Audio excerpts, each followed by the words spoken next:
औज़ुबिल्लाहिमिनश्शैतानिर्रजीम बिस्मिल्लाहिर्रहमानिर्रहीम।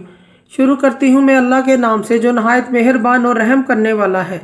मोअज़्ज़िज़ सामीन कराम, अस्सलामु अलैकुम रहमतुल्लाहि व बरकातुहू। उम्मीद है आप खैरियत से होंगे। अल्लाह पाक आपकी तमाम जायज़ हाजात को पूरा करे। अल्लाह पाक आपकी मुश्किलात का हल फरमाए, आमीन। हमारा आज का मौजू है ख्वाब में कफन को देखने के हवाले से।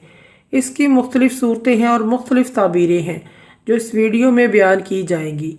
अगर आपने इस चैनल को लाइक और सब्सक्राइब नहीं किया तो कर दें, घंटी के बटन को भी दबा दें ताकि आपको आने वाली वीडियो का नोटिफिकेशन मिल सके। हमारा आज का मौजू है ख्वाब में कफन को देखने के हवाले से। ख्वाब में मुर्दे को कफन पहनाना।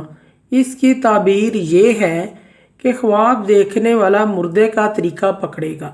अगर वो आलम था तो इल्म में तरीका पकड़ेगा, अगर वो मालदार था तो माल में तरीका पकड़ेगा, इसका तरीका अख्तियार करेगा।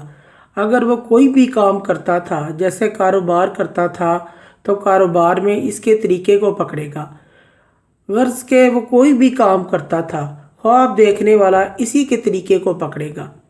ख्वाब में ख़रीदना या कफन बनाना मुसीबत में गिरफ़्तार होने, गम और दुख में मुब्तला होने की दलील है।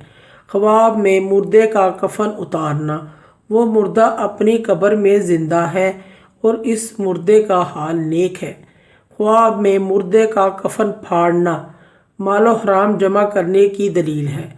हज़रत मोहम्मद इब्न सीरीन रहमतुल्लाह फरमाते हैं, अगर कोई शख्स ख्वाब में देखे इसने किसी ज़िंदा या मुर्दे के लिए कफन बनाया है, अगर वो शख्स मालूम है जिसके लिए इसने कफन बनाया है तो इससे रंज पहुँचने की दलील है, और अगर नामालूम मुर्दे का कफन उतारा है तो दलील है कि उस दुनिया में मुर्दे के तरीके को तलाश करेगा।